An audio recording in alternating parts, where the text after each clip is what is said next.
दोस्तों, कोलकाता के आरजी कर हॉस्पिटल में एक लेडी डॉक्टर के मर्डर और रेप केस की जो कहानी है उसे आज 20 दिन हो चुके हैं। लेकिन जैसे ही सीबीआई को लगता है कि केस सुलझ गया है, इस केस में एक नया मोड़ आ जाता है, नए खुलासे आने लगते हैं, नए नए सबूत मिलने लगते हैं। केस में कुछ नई बातें आ जाती है, नए खुलासे होने लगते हैं, केस में एक नया मोड़ आ जाता है। तो दोस्तों, क्या कुछ हुआ है, यह सच्चाई संजय रॉय के साथ जो और भी 4 लोग थे उन सबों को सीसीटीवी में जो देखा गया है, तो क्या है सच्चाई, और दोस्तों किन किन लोगों का इस घटना को अंजाम देने में हाथ था, इन सब को सीबीआई ने उजागर किया है और भी कुछ करने की कोशिश में सीबीआई लगी हुई है। मैं एक एक करके अपनी स्टोरी में कहानी को बताने की कोशिश करूंगा, लेकिन अगर कुछ तथ्य से बाहर होता है तो मैं इसके लिए क्षमा चाहता हूं। मैंने ये जानकारियां आर्टिकल से ली है, न्यूज़ से लिया है, और मैं उसी के आधार पर आप लोगों को ये कहानी सुनाने जा रहा हूं। नमस्कार दोस्तों, मैं हूं जितेंद्र कुमार सिंह और स्वागत है आपका अपने YouTube channel story with you में। दोस्तों, आज की जो कहानी है वो एक डॉक्टर लेडी की दास्तान है। दोस्तों, कोलकाता के आरजी कर मेडिकल कॉलेज में 9 अगस्त को ट्रेनी डॉक्टर का रेप और मर्डर हुआ था। अस्पताल के सेमिनार हॉल में उनकी बॉडी मिली थी। इस मामले में वॉलंटियर संजय रॉय को गिरफ्तार किया गया है। दोस्तों, पश्चिम बंगाल की राजधानी कोलकाता के आरजी कर मेडिकल कॉलेज में एक ट्रेनी डॉक्टर के साथ रेप और मर्डर के मामले को आज 20 दिन बीत चुके हैं। सीबीआई साजिश और गैंगरेप के एंगल से इस केस की जांच कर रही है। ट्रेनी डॉक्टर से रेप और मर्डर के केस में जांच एजेंसी सीबीआई दिल्ली एम्स के एक्सपर्ट्स की मदद लेगी। डीएनए और फोरेंसिक रिपोर्ट से पता लगाया जाएगा कि वारदात में मुख्य आरोपी संजय रॉय ही एकमात्र आरोपी है या डॉक्टर से रेप मर्डर केस में और भी आरोपी शामिल हैं। इससे यह भी पता चल जाएगा कि लेडी डॉक्टर से रेप हुआ था या फिर उसके साथ गैंग रेप किया गया था। इस बीच आइए जानते हैं लेडी डॉक्टर से रेप मर्डर केस के मुख्य आरोपी संजय रॉय को कोलकाता पुलिस ने कैसे पकड़ा और ये वारदात कैसे हुई। एनडीटीवी को कोलकाता पुलिस के सूत्रों से मिली एक्सक्लूसिव जानकारी के मुताबिक 8 अगस्त को आरोपी संजय रॉय दोपहर से ही टारगेट की तलाश में था। शाम को शराब पीकर वो अपने दोस्त सिविक वॉलंटियर सौरभ के साथ रेड लाइट एरिया सोनागाछी और कालीघाट गया हुआ था। वहां सौरभ ने सेक्स वर्कर के साथ रिलेशन बनाए, लेकिन कुछ वजहों से संजय रॉय की बात नहीं बनी। मतलब उसकी इच्छा थी कि फिजिकल रिलेशन बनाया जाए, लेकिन उसकी ये इच्छा वहाँ पर पूरी नहीं होती है और वो जो है वहाँ से उदास ही लौट कर आ जाता है। मुख्य आरोपी संजय रॉय के दोस्त सौरभ से बातचीत हुई तो सौरभ ने बताया कि संजय रॉय काफ़ी फ्रस्ट्रेशन में था, वो बहुत ही चिढ़ा हुआ था। उसने मुझसे कहा कि तुम्हारी पत्नी भी है, तुमने मज़े भी कर लिए, मेरी पत्नी भी नहीं है, यहाँ मैं कुछ और भी नहीं कर पाया। रिपोर्ट के मुताबिक संजय रॉय आरजी कर मेडिकल कॉलेज अक्सर आता जाता रहता था। 8 अगस्त को वह अपने दोस्त सौरभ के साथ आरजी कर मेडिकल कॉलेज अस्पताल की तरफ जाता है। उसका अस्पताल में हर जगह एक्सेस था, मतलब वो हर जगह आना जाना करता था सौरभ अपनी दोस्त की मदद से। पुलिस के मुताबिक रास्ते में संजय रॉय ने एक लड़की के साथ छेड़खानी भी की। फिर अस्पताल के बाहर उसने कोई मरीज या तीमारदार को टारगेट के तौर पर तलाशा। मतलब सोचा कि कोई अगर मरीज होगी लेडीज तो उसे मैं टारगेट में लूँगा, उससे छेड़खानी करूँगा, उससे अपना फिजिकल रिलेशन बनाऊँगा। ऐसा संजय रॉय का टारगेट था।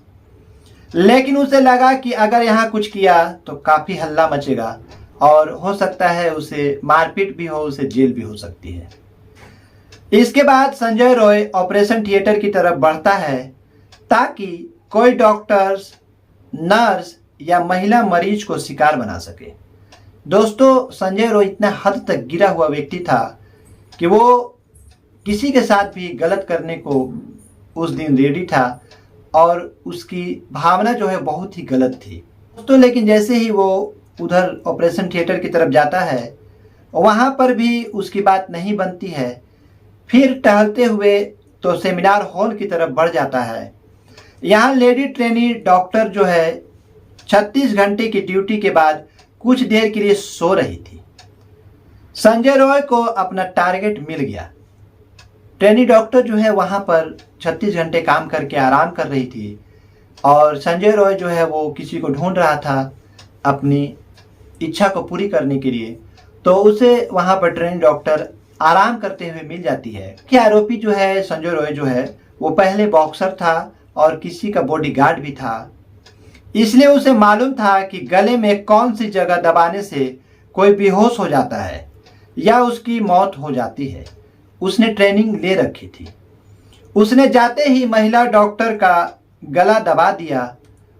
इस बीच महिला डॉक्टर ने अपने बचाव की काफ़ी कोशिश की, लेकिन वो नाकाम रही। दोस्तों, महिला डॉक्टर के बेहोश होने के बाद संजय ने उसके साथ गलत किया, रेप किया। अभी फॉरेंसिक एक्सपर्ट बताएंगे कि क्या रेप होने से पहले डॉक्टर की मौत हो चुकी थी या वो जिंदा थी। रिपोर्ट के मुताबिक करीब 40 मिनट के अंदर ही संजय रॉय वारदात को अंजाम देकर वहां से निकल गया। हालांकि इस बीच वह अपना ब्लूटूथ हेडफोन वहीं पर भूल गया था। दोस्तों, अगली सुबह जिस रात को उसने ये काम किया, उसके अगली सुबह यानी कि 9 अगस्त को एक ट्रेनी डॉक्टर ने सेमिनार हॉल में लेडी डॉक्टर की लाश को देखी। उसने प्रिंसिपल को इसकी सूचना दी।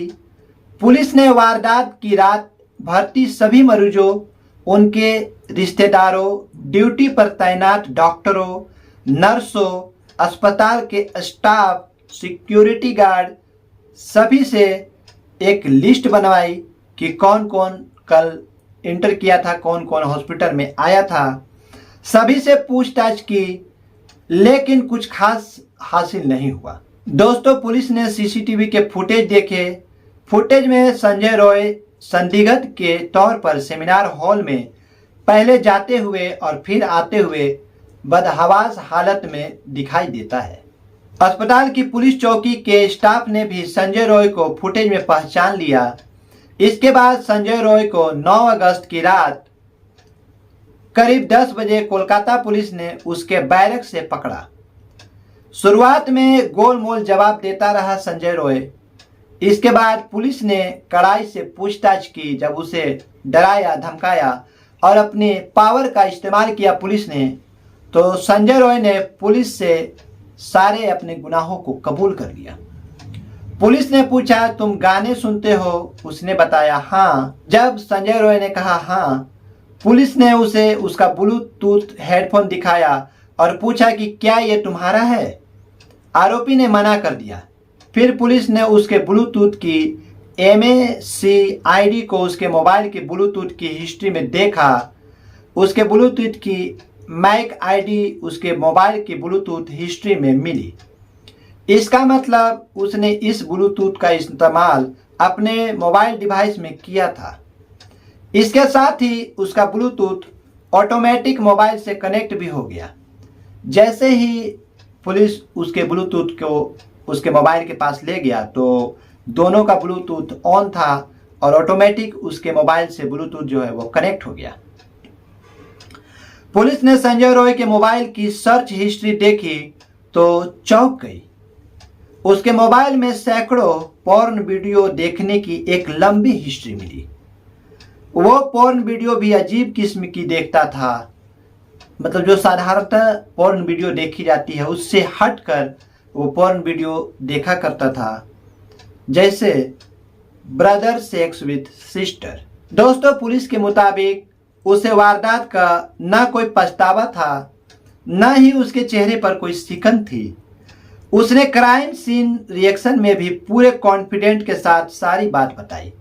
उसने पूरे कॉन्फिडेंट से ये कबूल किया कि हाँ, मैंने ऐसा ऐसा उसके साथ किया है।